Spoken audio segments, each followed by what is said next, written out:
Folks, so with Sean Connolly here. For those who don't know Sean, Sean's been in this game how long? 30 years, Sean? 30 years, yeah. 30 years. Now, I've known Sean probably, let me see, 2003, I think it was 2003. Sean worked with me when I was fighting MMA, and you've done this amazing technique with me that you stepped in. I pretended to be Antonio Nogueira, and he asked me to step in. So basically what Sean done for me was, I had no confidence as a fighter. I was shit scared of fighting. But Sean made me stand up and pretend I was imagine I was watching my favourite fighter, Nogueira, as he was coming out of the ring, or coming into the cage. And then I was to step inside him, and I closed my eyes and squeezed my fist. I still do this, I can still remember this clearly. And I sort of made myself feel his energy and how he would feel. And then I would step back again, open my eyes, relax my hands, watch that energy from him again, step back and then repeat this process. And eventually this clenching the fist was a trigger. And it must work because I won the fight. I won the fight very easily. So I was pretty happy. It's waking hypnosis. Waking hypnosis. We all do it as children. We pretend, but adults tend not to pretend. And then the conscious, analytical mind runs away with itself about fear and anxiety and self-doubt. Whereas the pretend, the unconscious mind can override all that. Yeah, it's just very quick. It's just everyday hypnosis. People are usually walking about hypnotising themselves in a negative way about their future. So that's it in the teacup. I was going to say, Sean, for people who don't know you, because actually I refer to you as a Belfast's best kept secret, basically, when it comes to this type of training. You're the best guy in the industry that you've never heard of. Probably because you just don't like social media as much. But really lack of knowledge. But tell people, it's just so, like, I would classify you as an authority in this. Like, if I've got a problem, or if I want to tell any of my clients that I've helped, anything I've ever said is directly basically from this guy's mouth. So I'm regurgitating what he tells me and taught me. So why not go straight to his mouth? So can you tell people what you're at and what you do? Well, I got into this, probably my introduction to fitness and training was through boxing as a 12-year-old. Boxed from I was 12 until I was 24, and then I started coaching it. When I was coaching in the background, I started Thai boxing, which was a new thing in Belfast. It was exciting. Yeah, with Frankie McConville. So through that, then I got one of the fighters was back from Thailand, and I had hurt my shoulder, and he introduced me to traditional Thai therapies. So took off for that there, loved it. Went back to school, done anatomy, physiology. Started travelling to London as well, doing martial arts, doing traditional arts, learning about Chinese medicine, herbs. So back in Belfast, coaching the boxing, doing a bit of Thai, travelling to London every time I could, continuing with my medicine and my martial arts. And getting, over the years, at the start it was 80% training and 20% of the healing. And then over the years that flipped itself. I became more interested in the healing side and the development, especially the mind. I went to Singapore in 1998 and took part in the Hindu festivals, and the biggest fire walk in Asia at the Murray Temple. I was the first Westerner to ever do it. I went over and walked, and it was... Don't skip over this now, tell people the story, because this is crazy. It was about 20 foot long, 2.5 foot deep, 5,000 compressed hardwood logs. But you had to do a 6-mile walk beforehand around all the temples in Singapore in the midday sun, so the skin came right off my feet because they're like a baby's bum, before I actually walked on the fire. Done it anyway, I'm a stubborn bugger, and I had to be lifted onto my feet, totally exhausted, before I walked across the fire. And then when you get off at the other end, they don't tell you this, but the heat from the fire goes up your bones and stops just about 6 inches below the pelvis. And they think this is a cleaning your sins type penance. So,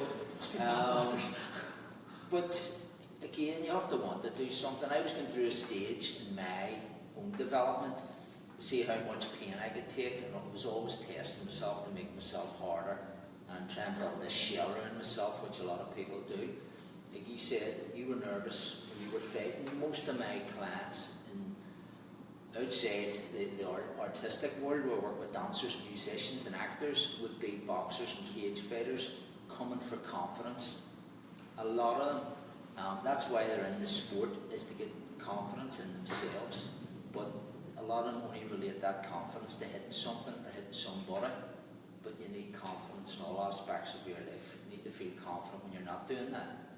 So you weren't on your own there. No, I opened Friday Camp Ireland, I found the place, and I can guarantee you now, I think out of all the fighters, I can think of one hand, maybe 4 guys who were born fighters. You know, these guys, you know a fighter, they just, like it. they like it, they like it, hit the leg, get punched, they like hitting other people. I can think of 4 people, the rest of the fighters, they were all nervous, they're always terrified, they're always doubting themselves. There's a natural element, like you're about to go in and fight someone in front of 1,000 people. It's a nerve-wracking thing, and I think we're all like that. I think MMA for me was like, I had no problem admitting now, I was bullied to the point of attempting suicide at least 6 times as a kid. So I tried to kill myself loads of times as a teenager, and I used MMA and martial arts, even before that, martial arts, from a jack of all trades, master of none type of thing. I went through martial arts believing that martial arts would help me beat the bullies, you know, but then when it came to actually the bullies hitting me, I just carved away in that shell again. And that mindset always held me. That's why I think I got into coaching, because I always wanted to help other people. So that's why anybody gets into a sport like that. It's, you know, nobody likes to get punched in the face. So initially, when you get into something like that, the reason is you want more confidence, or you've been bullied. I was the same. Yeah, I got my cheekbone fractured, got a couple of bad kickings when I was 12, and you had to do something about it. So you were sent down to the boxing club. And I remember the first night, because there was about 20 of us landed in, and our old coach, Patsy, he put us in with the senior to give us a bit of a beat, because there was no room in the club. So whoever could take the beating and come back, then you were a member. And I was just at the stage where I was fed up people bullying me, and I thought, I'm not leaving here until I get them back. So what made you shift from the medical side of things, or the health healing side of things, to the actual mindset? So what made you focus on mind? It was probably when I was introduced to, I trained in Thai therapies, Chinese physiotherapy with acupuncture, and then with applied kinesiology I realised that a lot of people, their bodies were switching off, and you have experienced this when I isolate the muscles with the organs.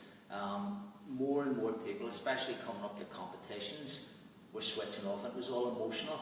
So I got more interested in the mind.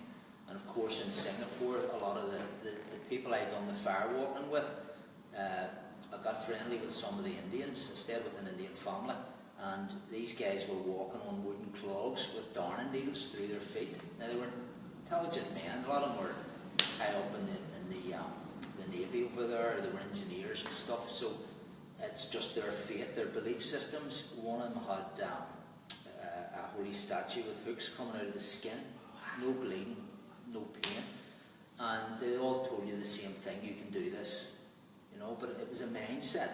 So that fascinated me, and I met other people in different parts. I met people in Thailand as well who could do, super normal things, and they all told me that you can do the same thing. If I can do it, you can do it. So then I started this search, and fascination about the mind. And then, as you know, 17 years ago, I've come home, I was managing a fitness suite, and found my younger brother dead. So we didn't know he was suffering mental illness, depression. So that threw me down a dark hole for a while. My way out was studying the irrational mind. A lot of people are experts on this mind, this conscious, analytical, everyday mind, but to me, I'm more interested in the 88%. It's because it is 88% of your mind, and it has a totally different rule book than this mind. So that's probably where I would get results quicker than other people. Like, I'm the one in the dance world, with professional and amateur Irish dancers. I've been flown all around America and Canada, have done for the last 8 years, to enhance their performance. I don't dance, I can't dance yet, but I can take them to another level. Even if they're a 6 times world champion, I can still up their performance a musician is the same. Many people have helped working with world champions. How many people have credit you with your actual work there? Like everybody you would see in the front of the magazines, in the dance magazines, I've worked with them at some stage. Yeah, the leads in the professional shows, they've went through my program. Some of the teenagers I've worked with don't go on to do great things, but their parents will say you give them the confidence and the aspiration to go on to university and do something or open their own business. So again, it's when I'm getting in, I'm looking at all aspects of their life and all aspects of their mind. Yeah, it's not just to be honest. Even with I see a lot of young footballers who get scouted for Premiership teams. Me personally, I don't care if they're never a champion. My job is to make them feel like a champion. When you feel like a champion, you tend to behave like one, you train like one, and then you have a better chance of becoming a champion. Okay, that's good. Well, I must start this question off because I've got one client, and I'll remain nameless. She was training today, and we had a very good friend of mine, and I told her, said to her, I'm only talking about this incident today because for 6 years, the same problem. Yeah. Obsessed about her weight. Obsessed about her weight. She's always chasing that. If I lose 2 more pounds, I'll be happy. It's come up the holiday now. I need to get dinner. She was down to eating over, I think it was under 1,000 calories a day. And I was telling her, whoa, we discovered this. She was never going to sit in the scales. She won't let me know her weight. Still over 6 years, never know her weight. She was eating 1,000 calories a day, and eventually myself and Gareth got hold of her and we convinced her, let's introduce 100 calories every week, add 1 extra 100 calories in to slowly build up your metabolism and let your body adjust this weight. And now she's thinking she's putting on weight, but she's still in a massive calorie deficit. So she's not putting on weight, but she feels like she's putting on weight. And I tried to explain to her for years that no matter what you do, if you do surgery, no matter what it is, you're never going to be happy until you actually focus on the real problem, on the real fundamental. So how would you give her advice? She's focused, so obsessed about weight. She was a heavy child, she was always a heavy child when she was younger, and she's no longer heavy, but she's still, she looks in the mirror and she sees a fat girl every time. That's the, what I talked about earlier, that's the 88% mind, the irrational mind, and that's the driver. And it doesn't matter who you're speaking to, if somebody has a problem, or somebody who's really excelled in life, and they're doing phenomenally, brilliant business, sports, they're fanatical, they're obsessed. I love speaking to those people and asking them where it started, because something triggered it off in their childhood. Usually they're either avoiding some sort of pain, yeah. So she could, the unconscious has the memories of how she felt when she was happy. So it doesn't want her going back that way, and it can become obsessive on losing more weight because it's irrational. If you're looking in the mirror, a lot of bodybuilders suffer this as well. I say that all the time. Yeah, a lot of bodybuilders look in the mirror and still see somebody. They need to be bigger, bigger, bigger all the time. Yeah, that's irrational vision. So it's going to the origin of it, how it started, and what are you really looking for? What is behind the behaviour? What are you trying to get with this behaviour? Because self-sabotaging behaviour always has a reason behind it. And if you take it down to the basic human needs, you'll find what it is. Yeah? Some people have crazy behaviour. Some people, if you get really close to them in a relationship, they will strike out at you. And then they'll feel bad about it. But maybe earlier on in their life, they get close to people who have hurt them over and over and over again. So they've learned the lesson on an unconscious level. If you get close to somebody, you're going to get hurt. Yeah? Yeah. So you need to draw out the negative belief systems and then break them down. I think we touched on that in the last workshop. Yeah. Beliefs are everything. Massive. Can't wonder that you could. The husband books wrote on belief systems, but it's fascinating to know that the American government give $5 billion research money to 6 professors of medicine to study the placebo effect. How the hell can somebody go the River Ganges or Lourdes with an incurable disease and be totally cured because they believe it will be cured? So there's the opposite, there's the nocebo, a negative belief that can kill you. Yeah? Beliefs are the foundation that we're built upon. And that's why, again, it's the word belief's thrown about a lot, especially with coaches. Anybody that brings anybody into me, or you go to teams, I keep telling him he needs to believe in himself, or I keep telling her she needs to believe in herself. And I'll ask the coach, well, what is a belief?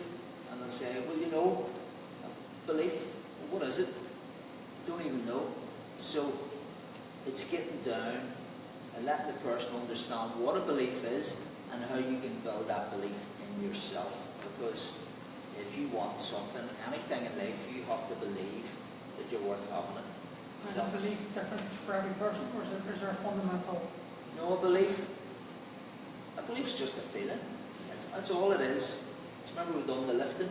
Yeah. If you look at a weight in here, if I look at a certain weight, kettlebell, and you ask me to lift it, if I believe, my nervous system is telling my brain, yeah, you're capable, that's a belief, I'll go and lift it. If you bring out a really big heavy one and I look at it, the feeling's different, and that feeling is communicating with my brain, I'm not capable, so I won't approach it. It happens every single day. Every day of my life, I think, training people. And this is not sexual. Remember females, who I'll give them a bar and they look and go, oh, I can lift that. And I tell them, and they try it and they can't do it. Little do they know that the smaller bar they were lifting the week before was actually heavier. But because they have actually told themselves, I can't do that, they don't do it. And then I tell them that, and the next session they come in and put more weight on, and they lift it even heavier, and I go like, you're sleeping better or whatever. They just felt more confident that day, and because they felt differently, they've managed to wait, but they still have a difficulty. Everybody has doubt, and the doubt can be put in by other people, by experiences, but it's usually lack of self-knowledge. Lack of self-knowledge. Self-knowledge is everything in my book. Like, even some of the greatest musicians I've worked with, and even a singer. I got a call one night from a singer. My Skype started ringing, and I was about to leave the office. Turned it on. There was a girl there, and she said, "Are you the man that talks to people?" And I said, "Yeah." So she was on the Late Late Show the next night for the Eurovision Song Contest to represent Ireland. She was singing in front of Louis Walsh and other managers and stuff. So, and she said she was very nervous for the self-doubt. So I done a quick half hour with her, and I pressure trained her while she was singing, which I don't usually do on the first session. So I had her singing while I was shouting your rubbish and whistling and putting my fingers in my ears, the usual stuff. So she came on the next night on the Late Late Show, and just before she sang, Louis Walsh and our manager started fighting, and they got out of the chairs. Other people got out, so there was chaos for maybe 5-10 minutes. And then it calmed, and then she sang, and she blew them all away. Yeah? Just from that small bit of preparation. Because I made her understand that if you have anxiety and fear, and people will have it about even joining a gym or taking on a PT. There's thousands of people out there watching this who want to do something about their life. They want to change how they look. They maybe want to socialise or build relationships with other people, but they're frightened and they have a feeling inside themselves that tells them they're not worth it, or they can't do it, or it's going to be failure. It always boils down to how you feel. It's always it's only a stupid feeling. You need to get that in your head. See if you don't like how you feel, change the bloody thing. Yeah? If you feel fear and anxiety, replace it with something else. How do you, that's easy to say, Sean, you know, but think, someone who's got an inbuilt fear of something irrational. I know a guy who's got fear of brown sauce. That's genuinely. You would. He's got fear of brown sauce. I put a brown sauce sauce in and I freaked out. My boss and I laughed. Terrified of brown sauce. So we have irrational fears of it. So, but for that person, it's a very rational fear. You know, it's like it's built up. Like I'm terrified of heights. Absolutely, you could not get me in that beam. They laugh me. I just cannot get on beams. And I'm going to try and beat that, but at the moment I just can't do it. But for most people, that's not a rational fear. So it's easy to say just change it. But how do you change it? Well, the likes of a fear like that that's a rational fear. Everybody's in fear of falling. Yeah? Like I'm The talking brown about sauce. standing on that. I was standing on that bench, see, standing on that bar. That would freak me out. Yeah. Sinead has a fight with me because I won't go up the loft. I refuse to go up the loft. And see what I do if she does it. We have a massive fight because I'm so stressed and so freaked out about falling down. And I'm only like literally 6 feet off the floor. But I cannot get But myself. you've got good at that by practicing it, putting yourself in that position and avoiding the feeling all the time. Yeah? You're good at what you practice. If I get angry very easily, I get angry with everybody, and I practice that every day, I'm going to get great at anger, at irrational anger. Yeah? If I practice, being happy every day, I'm going to get good at that. If I practice being negative, practice being positive, I'm going to become an expert at that. So you get what you practice. You've learned that. The brown sauce thing, I don't know where that came from. Maybe somebody held him down. His mates, when he was a kid and made him drink brown sauce. I need to speak to him. But you can replace anything. You can't get rid of it, but you can replace it. Same as depression. I see a lot of people with depression, and they're going and seeing people, and they're treating the symptoms. Yeah, they're numbing up the symptoms. They're doping them up. You need to replace it. Yeah, you can only feel one thing at once. I can't feel cold and hot at the same time. If I'm sitting here and I keep complaining to you guys, oh, it's cold in here, oh, I'm freezing, oh, it's cold in here, you say, shut your mouth and put your coat on. Give it over. You don't like how you feel, change it. Yeah? If you're not used to socialising, I work with people as well who don't like speaking to strangers. Everybody's a stranger until you speak to them. And the art of conversation is to shut up and listen. Ask people about themselves and let them talk, and they'll talk all day. And then you'll get to know everything about them. And then when you're speaking to them, just speak about what they're interested in, not what you're interested in. And they'll love you. Because people love to speak about themselves. And they won't remember everything you've said to them, but they will remember how you made them feel. Yeah, that's true. I realise it. That's why Curtis is such a lovely guy, Curtis, isn't it? That's right. All the girls love you, they make you feel amazing, special. But we've got some questions, or I don't know, has anyone answered any questions live, Ross? Yeah, we've got a few just came in live there. So Lee was asking, is there any tips for being able to speak on camera without your mind going blank? Speak on camera? Well, again, a lot of public speakers who I've worked with over the years, maybe they've been in management and then they've got moved up, and then all of a sudden they have to take meetings, board meetings, or they've been asked to speak. Another guy who, he's done really well, he's in the States now, he just came into my head, I'll not mention him, but he had to give a talk on his profession and his passion, and he was really, really nervous, didn't want to do it. Okay? So you have to remember, if you're doing any sort of public speaking, it's not about you. People do not care about you. People don't care about me. They care about how I'm going to make them feel or how I can solve a problem for them. Okay? You have to get that in your head. It doesn't matter if I'm dressed as Bobo the Clown. It's the message. If you're speaking to an audience, you want them to leave that room feeling better or with new knowledge which can help them in some aspect of their life. Everybody thinks it's about them. I hope I don't mess up. I hope I don't stammer. I hope I look okay. People don't care. That's it about it. I started my business meetings yesterday, and that's what I was saying. I asked one of the guys, there was a PT there, and I asked him, why should I book you? If I want to do PTing, why you? Why not the thousands of others out there? So he started rhyming off his experience, his skills. He was a nutritionalist, blah, blah, blah. And he says, that is boring me. I don't want to hear that. I don't care what you have. What can you do for me? Yeah? Doesn't matter if you're the village idiot. If you're getting results for people, then, and you're making them feel good and helping them in some aspect of your life, they'll come to you. Everybody thinks it's about what you've done and what you know. Knowledge is nothing if you're not getting results.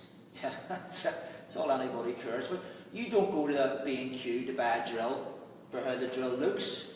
You go and buy a drill to put a hole in the bloody wall. That's all you want, is a hole in the wall. And that's why they're employing you as a PT. They don't care if you're built like Arnold Schwarzenegger. Yeah? They want results. Yeah, no, you're 100% right. I think once people realise that this industry is a results business, Yeah. and I fell in that trap. See, you're saying I fell in that trap. You know, certifications. I'm qualified on ball. I spent thousands doing it, but it's taken me this like time to realise that you can only there's only so many ways you can like this kind of you can't.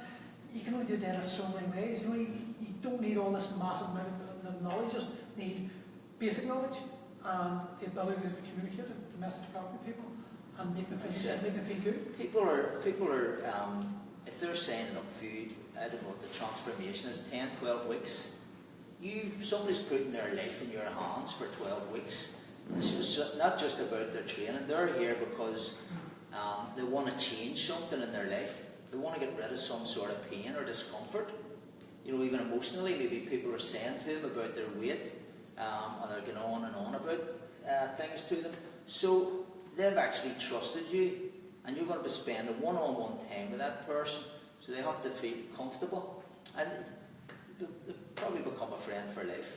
Do you know what, funny you're saying, but going on to Lee's question there was, you're saying how feeling around it. Like, I remember Sean Connolly actually, who said that he was going to do this live video for 30 days, and he wasn't comfortable with it. And Sean's a mate of mine, and I was like, God, for a bit I would like to do this. But it actually inspired me to go, right, I'm going to do it, because when I first started doing live videos and thinking, what I was projecting in my head was, there's hundreds of people watching me. There was, I think, my man. That was it.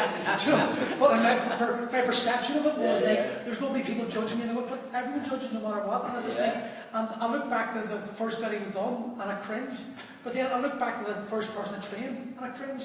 It's just experience. The more and more I exposed myself to it, the better I became with it, and the more comfortable it felt, until it felt like second nature. And now I couldn't care less what people said. Just keep doing it. Peter McNichol, the Facebook expert, he always says that too. People are nervous about doing their own videos for their business. Just keep doing it, doing it, doing it. If you want a real professional video made, you pay, I don't know what, you pay 500 a grand. People only watch it once. Social media now is going so fast. So if you've done a video and they watch it, and then they see it again, they'll just skip through it. But if you put new ones up, and they're reality. Yeah, people like reality. Yeah. They want to see who you are and what you're doing, and that you do make mistakes. Nobody's perfect. Yeah. Sean, you were talking about transformations there. We were questioning earlier from Kieran. He said he's done 2 body transformations, but when he's left his own devices, he goes back to his old habits. What would you recommend in that situation? Everybody does that, and that's the beauty of being part of a group, social group, a gym, and being accountable. If his clients were not with him, and they leave the gym, they're going to continue down those bad habits. But you can replace a habit. The longer those people stay and stay on that accountability, they will start to replace the habits through time. Yeah? Yep. Okay, we've got another one in from Kyle as well. It says he's a PT and he's lost the passion that he once had because of long hours and just being burnt out. That's a classical saying of self-employed business owners, and a lot of people, when they go into any type of business, they get all excited. Brilliant, I'm my own boss, I'm going to make loads of money in less time, and I'm going to have a great life. They don't delegate, They do everything themselves, and they're working the clock around, and then they bring their work home with them. So they're doing it in the house as well. If they have a family, which you can relate, with your wee babies and you're not getting much sleep, it's hard to be motivated and excited when you're exhausted all the time. When you're like a hamster on a wheel or on the treadmill, as people in business would say, get off the treadmill. So that's, again, you need to, that's the whole point of my business group, is to step outside the business and yourself with no emotional attachment and look from the outside in, with like-minded people all in the same boat, and how you can take yourself and the business forward. It's no good having lots of money if you've no time to enjoy it, or having loads of time and no money. You need time and money. I think, funny thing, in this industry, what I've experienced now, and I was guilty of myself for a long time, was I think trainers, especially when they start out, they want is what their idea of, I need to make this amount of money, or they need money. So they're scared of losing clients, they'll take clients no matter what. Listen, I'll give you for a tenner. Well, your mate says it's for £8, I'll do it for 6. And then they're literally working for like minimum wage. They could do more, they could make more money on testing. But you learn as you go along. That's an experience, isn't it? I think Yeah. everybody has done that in the past, in the panic, and get, quality price. If people's paying more, you understand that, you will give them more, and they will give you more. If I'm paying a £5 for something, a session, a cheap one, I'm not going to put the effort in. If I'm paying you £60 a session, I want my £60 worth. That's how it works. A lot of people, when I say my price per hour, people look at me and go, you don't charge that. And I go, well, I use the example, if you had 24 hours to live, and I ask you for one of those hours, how much would you charge? How much would you charge me?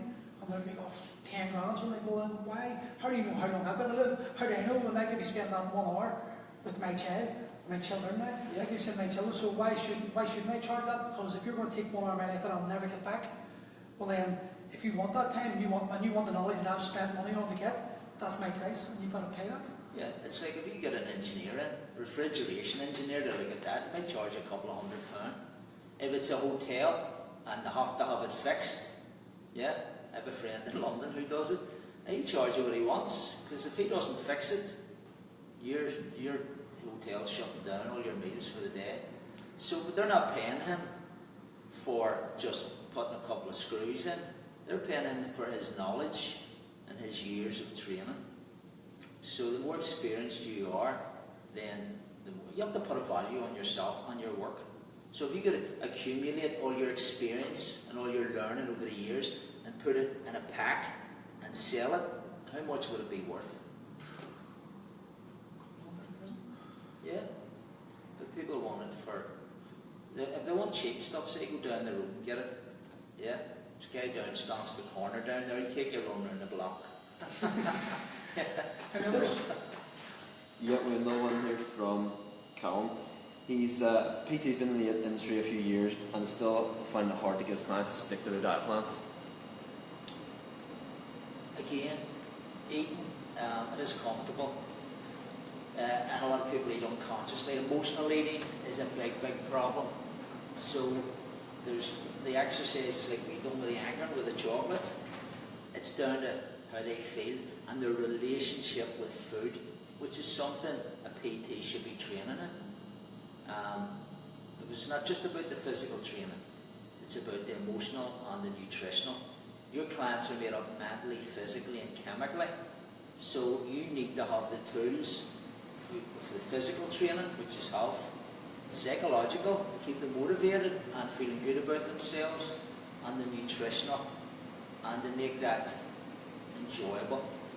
Not like eat a lettuce sandwich or a lettuce with a bit of Ravita every day. People associate this comfort to, if you ask them to eat right, the first thing they think about is eating salads every day or something. Or giving up their chocolate. Yeah, giving up their sweets. So, yeah. So it's pain and pleasure with eating, but it's understanding why they eat, where there are the triggers. Do you eat when you feel lonely? Do you eat when you're angry?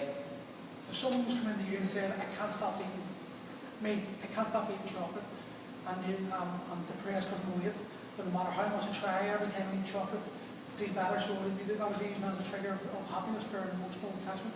How do you go about getting them off, or what's your first protocol? You break the cycle. If somebody eats when they feel uncomfortable, and a lot of people, if they're feeling tired all the time and they're really overweight, and they will tell you this themselves, because I've done workshops in the past, and when they look in the mirror they feel uncomfortable. Okay? Now, they associate eating food to changing that feeling, because humans just want to keep changing a feeling. That's all we do. So they eat something, maybe a bit of cake, maybe a donut, chocolate, and then you feel guilty about it. So what do you do with the guilt feeling? You're going to eat something again to cover that. You feel pleasure, and then you feel guilty again. So the unconscious mind goes, well, the last time you had something you felt better. So this vicious cycle. So it's going to the origin of it. Getting to the stage when you look in the mirror, you like who you see, you accept it, and you feel that it's worth doing something for yourself. That's self-esteem, back to self-esteem. That's funny you say that, because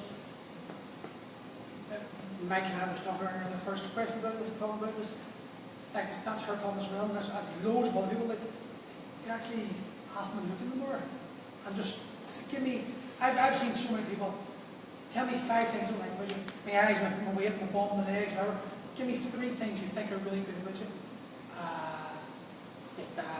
And they can't, it's almost like they're embarrassed to feel uncomfortable saying how good you feel about yourself. I've actually gone around and cried just saying, I like Brad Pitt, fuck, he's a line, but you've got to have that confidence in yourself and belief in yourself, because if you don't, who else will? There's ways, some people, like a lot of the books, a lot of trainers, a lot of life coaches are all hobby people. Yeah, never lived. They'll say, look in the mirror and say, I love you, and keep saying, I love you. That's nonsense, you know. If you're saying that and you feel uncomfortable, you're not going to keep saying it, and you're reversing what it should do. There's trick ways of doing it, of actually looking in a mirror and saying, I love you, and feeling really comfortable. Yeah? But it's a process, and you're manipulating how the mind works. But starting off with using simple things. Just what are you good at? Some people say they're not good at anything, but they're very good on computers, or they're good at baking. Or I've spoke to people in the past. I had a girl in who she was doing a degree online, and she felt very low self-esteem. She reared 3 children on her own. That's bloody hard, yeah. And she took up this. She wanted to do this part-time degree. They were getting old enough, and she wanted to do something with her life. Yeah, so she couldn't see that she'd achieved anything. And I says, bringing up 3 children on your own, I don't know any man could do it. You know, it's very rare. And it's bloody hard. Yeah, it is hard. And then there's some women out there who are doing that, and when they're at school, they have a part-time job. Do you know what I mean? So everybody's good at something. You need to keep reminding yourself what you're good at. Do you feel that self-worth? Yeah? I think people feel uncomfortable actually admitting themselves that they're good at something. Maybe I know, maybe their parents told them they weren't good at anything, I know, but a lot of people I see actually feel uncomfortable admitting to other people that, here, I'm actually good at that. But yeah. You have to be like that. I mean, you have to start thinking like that. If you don't, you're... You do it. What blows my mind, one of the guys at the workshop, the actor, and then there was other actors came to me, it's not other actors, and these people are like top actors, like in someone's in London now, but they will come for confidence, for bigger interviews, for movies and stuff, auditions, and I can't get it. I think, why don't you just pretend you're confident? Because a lot of my work is pretend, and when you're pretending stuff, you're in it's the language of the submind. Yeah, you're manipulating it, because that's where all your feelings come from. That's where your behaviour comes from, good or irrational. So I started outside the box with 88% mind and worked my way back to the analytical, conscious everyday mind. And you can intertwine the two, because we're always using both of them anyway. For me to leave here, get back home, I have to have images of where I'm going. We're always building in front of ourselves. So some people are experts at it, but in a real negative way. They can build horror movies and they won't leave the house. They won't do anything with their life. And it's sad, because they have all the resources of anybody else. Yeah. So there's any other questions, or? 100%. One for myself. From traveling all over the world and talking to all different people, from elite performers, the general public, what do you think is the main thing that holds people back from just being happy with themselves? Being happy with themselves? Yeah. Is not really knowing themselves. I keep going back to it. It's a foundation, self-knowledge. Knowing who we grow up through life, not really knowing who we are. We leave that perception in the hands of other people, and in reality, a lot of people are too busy to give you compliments. They're caught up in their own world, or some people just don't like you. Yeah, they just ignore you. You know, so you have to understand who you are, what you value, what you believe in, and where you want to go in life. Because, as I was saying to Chris, the actor, this is not a rehearsal, this is the play, you're in it. So what part are you playing? Are you behind the scenes moving boxes? Are you out front? Yeah, with the lights on you, expressing who you are to the audience and giving them something. Because again, a lot of actors I see, like musicians, don't express their feelings, their passion, because they're not feeling anything really when they're doing it. They're feeling anxiety and stress. And I want to feel something. If I'm paying in to watch you, whether it's dancing, music, acting, I want to feel something. That's what I paid in for. But I won't feel anything unless you're feeling it. Because then your psychology becomes your physiology and it expresses itself. Yeah? That's good. I think we'll wrap it up there, so but before we go, you do business mentorship, that you mentioned that quickly. Do you want to give yourself a wee plug there and let people know where it's happening? I kicked it off yesterday. Some PTs joined up, and it's my own unique program for business owners. Business owners took that leap, and a lot of them, there's no safety net, and they've took the plunge. They're out there, they have to do it, they have to make it work, but a lot of them do go into burnout. A lot of them are highly stressed to take their work home, and even some I'm working with at the minute are badly depressed or self-medicate. So this is a support group with like-minded people. You meet once a fortnight, and it's about developing yourself and your health with the business and business health. And that's it. And it's keeping it simple. It's not like a lot of networking events people go to in business. This is more about the individual, the owner. Because when you're right, and as a lot of the experts in the field of business and sales and that have said, a lot of the legends, if you want more, you have to become more. It's as simple as that. You have to develop yourself, work on yourself as much as you work on your business. And that's on a Thursday, you said at 12? The Belfast one is Thursday. It was yesterday, so it's another 2 weeks. The Belfast one, and then start one. It's at the Innovation Factory on the Springfield Road. I'm going to see about one in Newcastle, one in Portadown, and one in Uri. I've had requests for them. Maybe set one for Lisbon as well. And you were saying about having one here. So it's not for managers or staff. This is specifically for the owners because they're a different animal. And they are dealing with a lot more. So people want to check you out. How do they get a contact you, or where do they go? Tools for Life in Business. It's my Facebook page. You have a website? Yeah, SeanConnolly.info. Okay. We'll leave there. Sean, thank you, mate. Okay, thank you for having me. Cheers, folks, and we'll see you the next time.